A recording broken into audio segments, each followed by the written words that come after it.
7 से 8 दिन में आपको कैसे अपने सब्जेक्ट को फाइनल करना है, कैसे इसको एंड करना है। क्योंकि अब आपको ना तो कुछ नया पढ़ना है, ना कुछ आपको सब कुछ पढ़ना है, ना कुछ आपको पूरी एनसीईआरटी पढ़नी है। सिर्फ आपके पास 7 से 8 से 9 दिन है। इनको प्लीज़ अच्छे से पूरे अपने दिमाग को शांत करके, अपने दिमाग को पूरा फ्रेश रख के फिर जितना रिवीजन हो सके उतना रिवीजन आप करो। क्योंकि अब जो होना था वो हो गया आपका। आपका सिलेक्शन होगा नहीं होगा वो अब तक जितना वक्त था उसने डिसाइड कर दिया।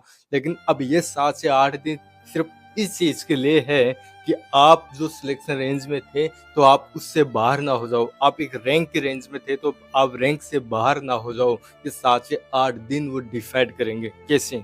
क्योंकि 7 से 8 दिन के अंदर अगर आप फ्रेश माइंड से रहोगे, बिना टेंशन के रहोगे, तो आप जिस लेवल पे चल रहे थे वो लेवल, वो आउटपुट आपको मिलेगा।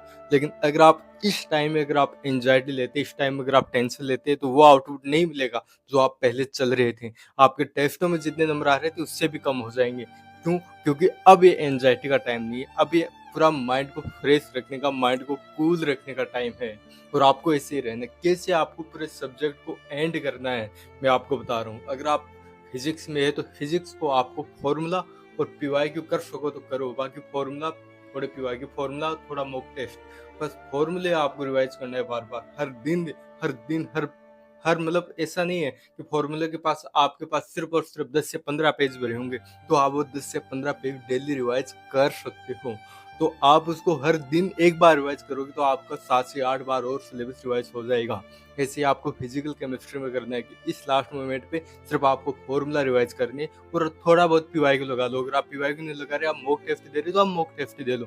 क्योंकि अब 7-8 दिन है तो इसमें 2-3 मॉक टेस्ट तो आप दे लो। फिर इसके बाद बचता है ऑर्गेनिक और इनऑर्गेनिक केमिस्ट्री। तो ऑर्गेनिक और इनऑर्गेनिक केमिस्ट्री को कैसे एंड करना है, तो वो सिर्फ एनसीईआरटी पढ़कर। एनसीईआरटी में भी मोस्टली इंपॉर्टेंट टॉपिक उसको अच्छे से रिवाइज करो। उसमें भी जो मोस्टली आप बार बार भूलते हो, जैसे एक्सेप्शन है, उन चीज़ों को उनको बार बार रिवाइज करो। इसके बाद बायोलॉजी। तो बायोलॉजी के अंदर भी ठीक है, एनसीईआरटी के लाइन बाय लाइन क्वेश्चन आता है, लेकिन पूरा लाइन बाय लाइन आपको नहीं पढ़ना है। क्योंकि इतना टाइम नहीं है कि आप एनसीईआरटी की लाइन बाय लाइन पढ़ सको। तो एनसीईआरटी भी नहीं पढ़नी है। आज से 2 महीने पहले मैं बोल रहा था आपको कि आपको नोट्स नहीं पढ़ने, एनसीईआरटी की लाइन बाय लाइन पढ़नी है। लेकिन आज मैं आपको बोल रहा हूँ कि एनसीईआरटी की भी लाइन बाय लाइन नहीं पढ़नी है। एनसीईआरटी में भी वही चीज़ें आपको पढ़ना है जो चीज़ें आप बार-बार रिवीजन की ज़रूरत होती है। जिन चीज़ों को बार-बार भूल जाते हैं। जैसे एग्ज़ाम्पल्स है, जैसे डाटाज़ है एनसीईआरटी में, जैसे वैज्ञानिक के नाम हैं, उन चीज़ों को, जैसे एनिमल किंगडम है तो उसके अंदर कितने सारे एग्ज़ाम्पल है, उन चीज़ों को रिवाइज़ करने की ज़रूरत है। बस आपको जो कंसेप्चुअल टॉपिक है, जैसे फिजियोलॉजी है, ह्यूमन फिजियोलॉजी, प्लांट फिजियोलॉजी, ये पूरे कंसेप्चुअल टॉपिक है, तो इसके अंदर आपको टाइम नहीं देना है।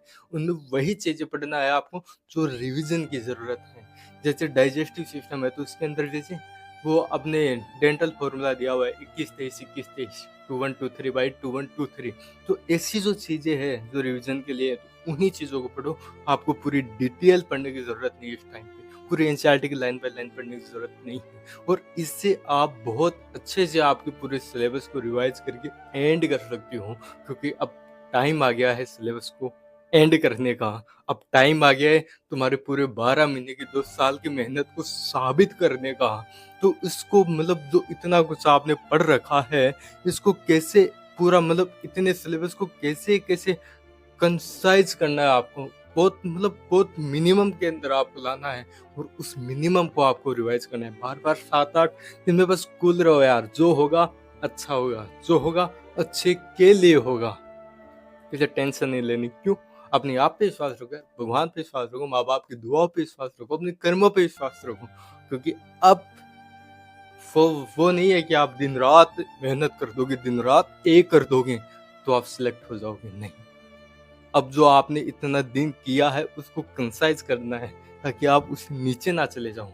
अगर आप मोटिवेट रहोगे, पॉजिटिव थिंकिंग के साथ रहोगे, तो जो आपको 5-7 क्वेश्चन, 8 क्वेश्चन, 10 क्वेश्चन आते-आते गलत हो जाते हैं ना, वो आपके सही हो जाएँगे। और 10 क्वेश्चन में मुझे लगता है गेम कहीं से कहीं पलट जाता है यार। 10-15 क्वेश्चन ऐसे होते हैं जो एक सिलेक्शन रेंज के बच्चे को एक रैंक पे लाते थे और जो सिलेक्शन से बाहर उसको अभी सिलेक्शन करवा देते हैं। वो 10-15 क्वेश्चन आपकी बहुत हेल्प करेंगे दोस्तों। इसलिए आप पॉजिटिव थिंकिंग के साथ रहना, पॉजिटिव थिंकिंग के प्रॉपर नहीं लेना, प्रॉपर मस्त रहना। जो होगा अच्छा होगा, एक ही लाइन कह रहा हूँ, जो होगा अच्छा होगा, जो होगा अच्छे के लिए होगा, इसे टेंशन नहीं लेनी। ठीक है दोस्तों, बाकी लगे रहो, बेस्ट ऑफ लक।